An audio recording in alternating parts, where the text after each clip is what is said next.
Καλώς ήρθες στη νέα εφαρμογή υποβολής μηχανογραφικού δελτίου που για πρώτη φορά φέτος το Υπουργείο Παιδείας σχεδίασε και υλοποιεί. Με την εφαρμογή αυτή μπορείς να επεξεργαστείς και να υποβάλεις οριστικά το μηχανογραφικό δελτίο μέσω διαδικτύου από το σπίτι ή από το σχολείο σου. Στην αρχική σελίδα μπορείς να βρεις μία σύντομη περιγραφή της διαδικασίας για τα βασικά στάδια, τα βήματα της εφαρμογής και τις ειδικές περιπτώσεις που δικαιούνται επιπλέον θέσεις εισαγωγής. Πατώντας συνέχεια, μπαίνεις στην αρχική σελίδα. Στο πάνω μέρος μπορείς να βρεις οδηγίες χρήσης, χρήσιμους συνδέσμους, στατιστικά, βάσεις εισακτέων και απαντήσεις σε συχνές ερωτήσεις. Την πρώτη φορά που θα μπεις στην εφαρμογή, επίλεξε «Θέλω να συμπληρώσω το μηχανογραφικό μου δελτίο». Με αυτόν τον τρόπο δημιουργείς ένα πρόχειρο μηχανογραφικό, το οποίο στη συνέχεια μπορείς να τροποποιήσεις και όταν είσαι σίγουρος για τις επιλογές σου, να οριστικοποιήσεις. Για να έχεις πρόσβαση στην εφαρμογή, πρέπει να συμπληρώσεις τον οκταψήφιο κωδικό υποψηφίου, τον οποίο είχες στις πανελλήνιες εξετάσεις, και τα αρχικά γράμματα από το επίθετό σου, από το όνομά σου, καθώς και τα ονόματα του πατέρα σου και της μητέρας σου. Στη συνέχεια πρέπει να πληκτρολογήσεις τους χαρακτήρες όπως τους βλέπεις στο πλαίσιο. Στην επόμενη σελίδα εμφανίζονται τα ονομαστικά σου στοιχεία προσυμπληρωμένα. Μπορείς να συμπληρώσεις τα υπόλοιπα στοιχεία που ζητούνται. Και πατάς «Επόμενο».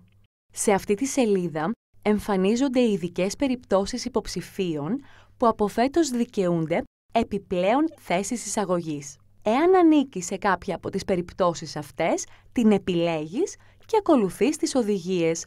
Αλλιώς αφήνεις την επιλογή «Δεν ανήκω σε κάποια ειδική περίπτωση ή κατηγορία» και προχωράς παρακάτω.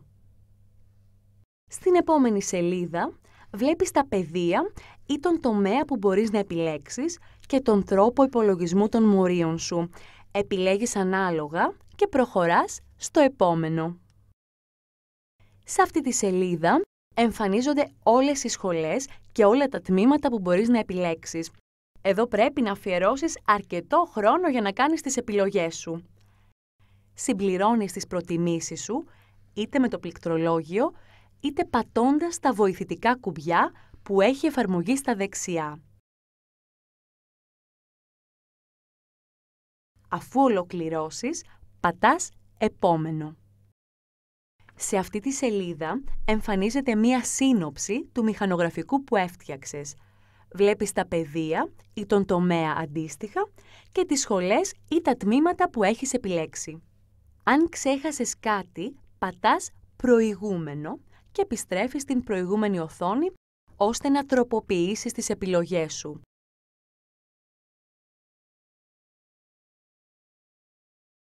Όταν πλέον έχεις σιγουρευτεί για τις επιλογές σου, πατάς «Αποθήκευση». Εδώ εμφανίζεται ο κωδικός δελτίου με έντονους κόκκινους χαρακτήρες. Σημείωσε και φύλαξέ τον γιατί θα σου χρειαστεί όταν θελήσεις να τροποποιήσεις ή να οριστικοποιήσεις το μηχανογραφικό σου. Με το κουμπί «Εκτύπωση και έξοδος» βλέπεις και εκτυπώνεις το πρόχειρο μηχανογραφικό που μόλις έφτιαξες. Αν θελήσεις αργότερα να ξαναδείς ή να τροποποιήσεις το πρόχειρο μηχανογραφικό σου, στην κεντρική σελίδα της εφαρμογής επιλέγεις «Θέλω να τροποποιήσω το μηχανογραφικό δελτίο που έχω ήδη συμπληρώσει». Δίνεις τον οκταψήφιο κωδικό εξετάσεων υποψηφίου και τον κωδικό δελτίου που έχεις αποθηκεύσει και ακολουθείς πάλι τα αντίστοιχα βήματα. Ελέγχεις τις μέχρι τώρα επιλογές σου και κάνεις τις διορθώσεις που επιθυμείς. Έχεις τη δυνατότητα να μπεις και να διορθώσεις το πρόχειρο μηχανογραφικό όσες φορές επιθυμείς. Όταν είσαι έτοιμος να υποβάλεις οριστικά το μηχανογραφικό σου, μέσα στην προθεσμία που πρέπει, στην κεντρική σελίδα της εφαρμογής επιλέγεις «Θέλω να οριστικοποιήσω το μηχανογραφικό δελτίο μου».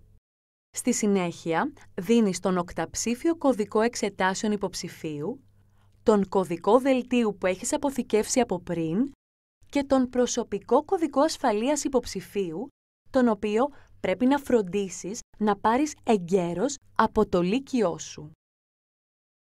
Ακολουθώντας πάλι όλα τα βήματα, κάνεις μια τελική και προσεκτική προεπισκόπηση του μηχανογραφικού σου. Εφόσον είσαι απολύτως σίγουρος για όλες τις επιλογές σου, βεβαιώνεις ότι τα στοιχεία σου είναι ακριβή και οι επιλογές για τις σχολές και τα τμήματα που δήλωσες είναι οριστικές. Πατάς «Αποδέχομαι» και οριστικοποιώ.